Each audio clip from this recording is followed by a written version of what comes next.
Magandang umaga mga kapatid at wini-welcome ko kayo sa atin pong discussion o talakayan sa umaga pong ito. But bago po ang lahat, inianyayahan ko po kayo sa atin pong panandaliang pananalangin.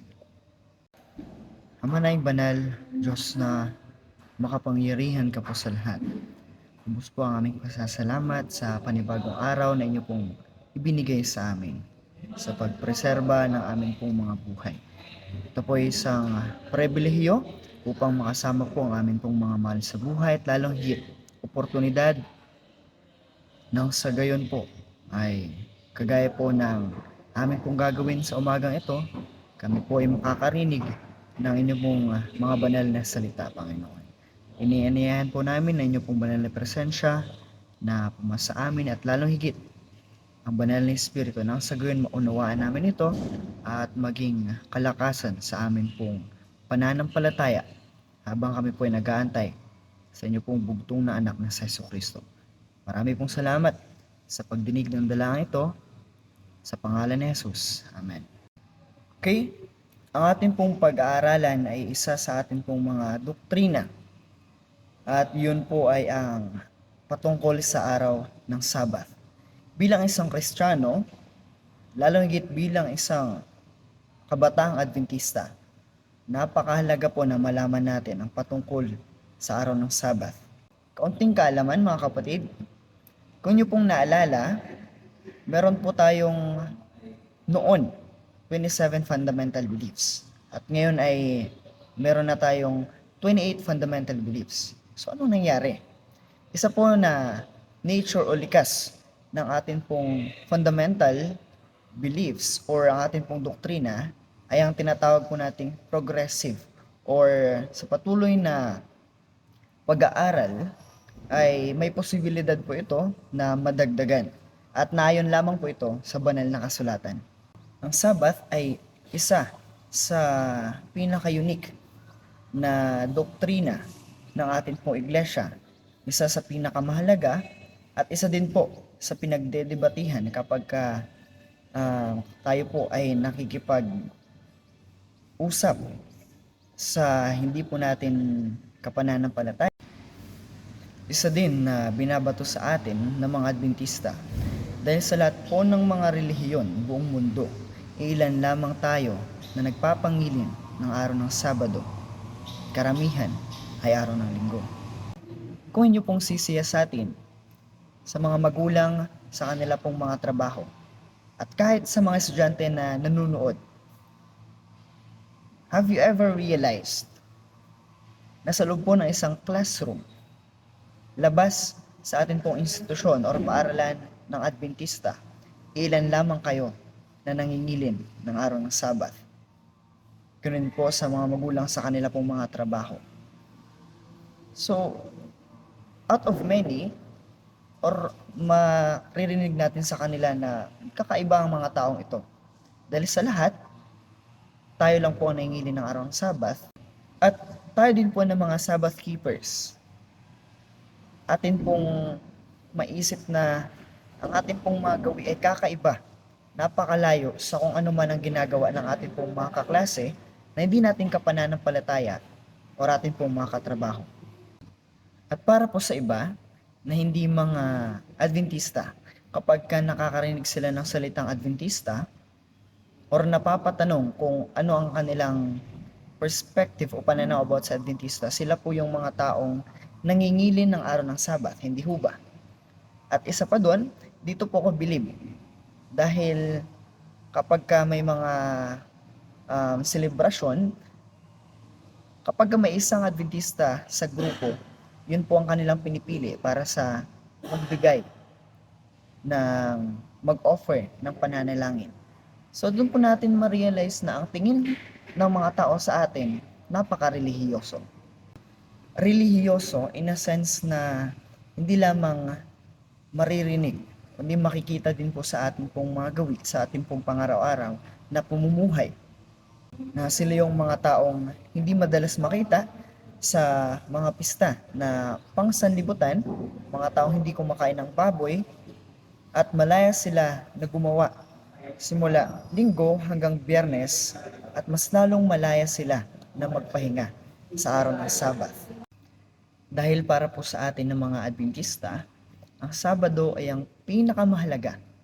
Although lahat po ng mga araw sa ating pong buhay ay mahalaga. Pero iba po ang tingin natin sa araw ng Sabado. Dahil isa din po ito na oportunidad at para po talaga sa atin na magkaroon tayo ng kapahingahan na sa loob po ng isang linggo na pagtatrabaho at pag-aaral, binigyan tayo ng Panginoon ng isang araw upang ang atin pong buong katawan, lahat po ng aspeto ng ating pong buhay, ang ating pong sarili ay makapagpahinga at makapagbigay maluwalhati ang pangalan ng Panginoon. Siya nagbigay sa atin ng buhay. Ang Sabado ay araw ng pasasalamat at araw ng pagsimba natin sa ating Diyos, na kinikilala natin siya bilang atin pong manlalalang ng lahat ng meron sa sanlibutan at gayon din naman sa atin ng mga tao. Araw ng pasasalamat because as we look back, simula po linggo hanggang Biyernes, sa loob po ng isang linggo, tayo po ay kanyang iningatan at ginabayan at lalong higit pinagpala. Marami po ang curious, or kahit ako naman din po noon, ay talaga nag-iisip ako, saan ba nga talaga nanggaling? Or bakit ang mga taong ito, tayo, ay nangingilin sa araw ng Sabbath? Nangingilin ng araw ng Sabbath. Maraming nagtataka, nagtatanong, saan ba galing yung Sabbath na yan? Siguro sa time ni Jesus Christ when He was incarnated here on earth? O kaya sa mga araw ni Pablo? Or kay Moses? Saan ba talaga nanggaling ang araw ng Sabbath? The origin of Sabbath is hindi po noong kapanahunan ni Job, noong kapanahunan ni Moises, ni Jonah, or sino pa man ang karakter na kilala natin sa New Testament. Ang araw ng Sabbath, it reminds us of creation. Yes, makikita po natin yan sa kauna-unahang libro ng ating pong Biblia sa Genesis. In the book of Genesis, na kung saan makikita natin ang pinaka-sequence ng creation. Nasa creation, dito po natin makikita at mababasa ang lahat ng paglalang ng ating pong Panginoon. At nang tapos na ang kanyang paglalang, tapos na kanyang pong work, ano po ang kanyang ginawa? Siya po ay nagpahinga. At nagpahinga po siya, hindi sa araw ng linggo, hindi sa unang araw, hindi sa pangalawa, nagpahinga po siya sa ikapito. At yun po ay ang Sabado. Totoo ba yan? Marami pong mga tao ang hindi sigurado or sila po ay nagtatanong, totoo ba na ang Diyos ay nagpahinga mismo sa araw ng Sabado? Ito po ang kagandahan sa atin po ng mga Adventist because we are free to read our Bibles. At talaga namang makikita natin ang katunayan o ang katotohanan sa banal na kasulatan. Kaya po, kung kayo po ay may mga Biblia, samahan niyo po ako na basahin kung ano po ang sinasabi sa Genesis chapter 2. Verse 2, by the seventh day, sa ikapitong araw, God had finished His work. Tapos na ang kanya pong paglalang. Kaya po, ano ang kanyang ginawa? Dahil tapos na ang kanya pong paggawa, so on the seventh day, He rested. Siya po ay nagpahinga. At hindi lamang siya nagpahinga sa araw ng Sabbath. Sa verse 3, sinasabi po dito na, and God blessed the seventh day, and He made it holy. Napakaganda na hindi lamang siya ang ating pong Panginoon. Sa ikapitong araw, hindi lamang siya nagpahinga, kundi kanya din po itong pinagpala, binasbasan, at kanya din po itong pinakabanal. Doon po natin makikita ang difference, makikita natin na special ang araw ng Sabbath among all the days of the week. Nasimula po sa unang araw, pangalawa, pangatlo, pang-apat hanggang sa ika-6 na araw, ang kanya lamang tanging ginawa ay mag-work or ang paglalang. Pero po sa araw ng Sabbath, siya po ay nagpahinga. Kanya po itong binasbasan at ipinakabanal. Ang Diyos mismo na naglalang sa atin ng mga tao ay nangilin ng araw ng Sabbath. Siya po ay nagpahinga. Kaya po, tignan po natin ito, o tignan natin ang Diyos bilang isang example, or He Himself set as an example para sa lahat po ng kanya pong mga nilalang para po ipangilin din ang araw ng Sabbath or bigyang halaga ang araw ng Sabado. Atin pong pag-usapan ang isa sa controversial or nakakatuwang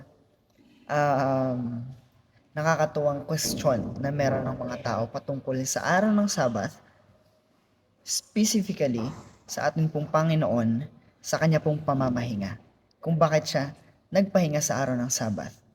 So ang ating pong Panginoon ay nagpahinga sa araw ng Sabbath. So does that mean na napagod ang ating pong Panginoon? Yun po ang tanong. At sa kanyang pagiging Diyos, posible ba na siya po ay mapagod? Ang sagot po doon ay hindi. Hindi napapagod ang ating pong Panginoon. Patunay? Basahin po natin kung ano ang sinasabi ng libro ng Isaiah, chapter 40, verse 28. Do you not know? Have you not heard? Hindi nyo ba alam? Hindi nyo ba narinig? That the Lord is the everlasting God, the creator of the ends of the earth. He will not grow tired or weary.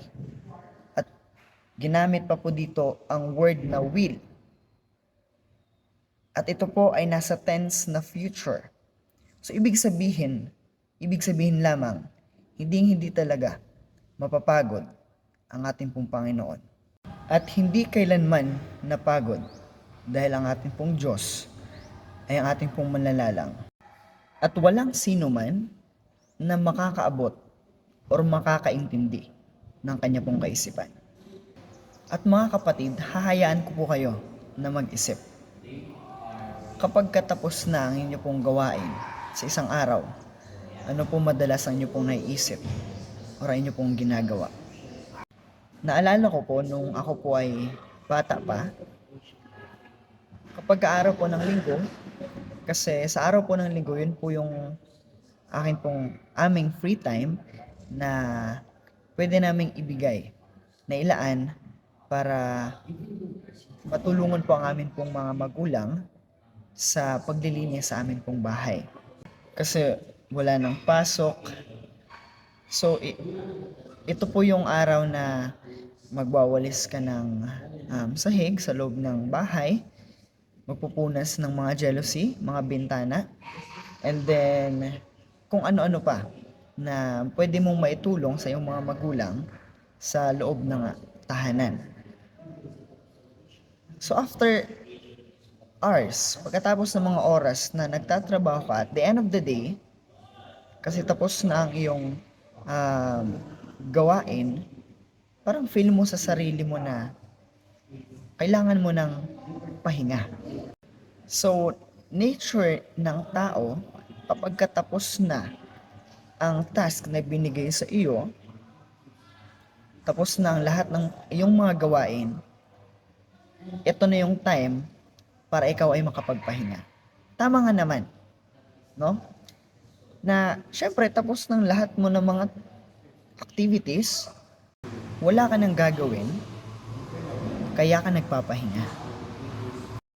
So everything that we do, most especially when we do our work, our duties and responsibilities, and when everything is done, we rest. It takes us back to the creation.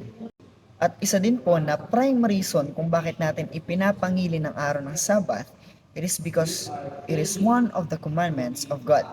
Parte po siya ng Decalogue, kautusan ng atin pong Diyos. Sabi nga po in John 14:15, if you love me, Jesus says, no? Kapag mahal natin ang Panginoon, ay the result is gagawin natin yung mga bagay na kanya pong ikakagalak, no? At susundin ang kanyang mga utos. Lahat ay alam ang verse na ito, that in Exodus chapter 20 verse 8, it says there that remember the Sabbath day to keep it holy. Hindi po sinabi dyan na remember the second day. Specifically, it says there that remember the Sabbath day to keep it holy. So, pansinin po natin ang word na remember. So, ibig lamang pong sabihin na sa pagbigay ni Moises ng kautusan sa chosen nation ng Diyos, which is the Israelites, kumbaga pahinumdum or paalala na lang. So, ibig sabihin, since creation, since the beginning, meron na pong Sabbath. Kaya po ang sabi ng Panginoon, remember. Remember the Sabbath day to keep it holy. At isa din po na aking pinanghahawakan bilang isang Adventista. At sinasama ko sa bawat pagbigay ng doktrina na kahit po si Jesucristo na anak ng Ama ay nangingili ng araw ng Sabbath. In Luke chapter 4 verse 16, it says here that he went to Nazareth. It points out to the experience of Jesus Christ. Bumalik siya sa Nazareth, where he had been brought up, and on the Sabbath day, he went to the synagogue. Synagogue is a dwelling place para po magsimba, as was his custom. Custom is a word na ibig pong sabihin is kinalakihan, or since young, yun na po ang kanyang kinagawian. So ibig sabihin po, even Jesus Christ, when he was young, he was taught to keep the Sabbath. At hindi lamang po si Jesus Christ, marami pa pong iba. At kasama na po doon si Pablo, na from a persecutor, siya mismo ang pumapatay sa mga Hudyo, na convert po into Christianity. Now, when he was doing his work, his mission in Thessalonica, in Acts chapter 17, verse 2, as his custom, ginamit po ulit yung word na custom, just like sa nabasa po natin kanina sa Luke, kay Jesus Christ. As his custom, Paul went into the synagogue, and 3 straight Sabbath, he reasoned with them from the scriptures. So nagbasa po siya ng scriptures, or tinatawag po natin na Word of God during Sabbath. And did you know that the Sabbath is given by God as a sign to His people? In Ezekiel chapter 20 verse 20, it says here, keep my Sabbaths holy, that they may be a sign between us. Then you will know that I am the Lord your God. And in keeping the Sabbath, everyone, we must do it heartily. Na hindi lamang natin ginagawa, not because we want it or we need it. We must do both. Na bilang isang Kristiyano, bilang isang Adventista, kinikip natin ang Sabbath, hindi lang dahil kinakailangan or it is required to us, but also we want to keep the Sabbath. So hindi lang natin kinikip dahil kailangan, kinikip din natin kasi gusto natin. Kasi po, kumbaga hindi na siya matatawag na love if we are being forced, or we force things to happen, or we are forced forcing ourselves to do such thing because it will be burdensome as a Christian, as a Sabbath keeper, if ginagawa lang natin ito kasi yun yung inuutos sa atin. Kaya nga po napakahalaga ang pagmamahal because love is the fulfillment of the law. Without love, we cannot truly keep the Sabbath holy. And dear brethren, not only with love, but also with faith. Because it says in Hebrews chapter 11 verse 6, it says here that and without faith it is impossible to please God. So our praises will just be in vain without believing it, without having faith on Him. Kaya po every time,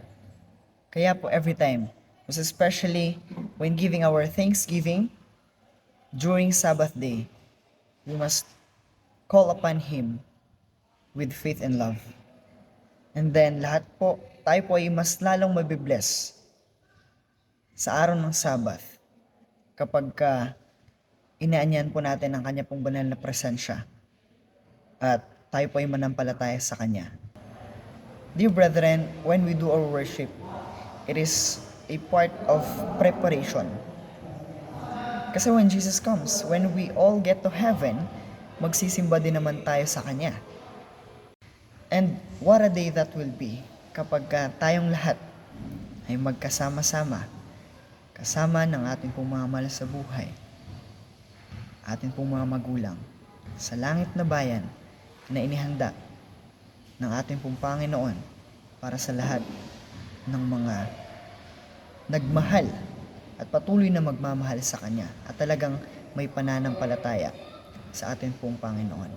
May God bless each one of us. May God bless all of your efforts and see you in heaven.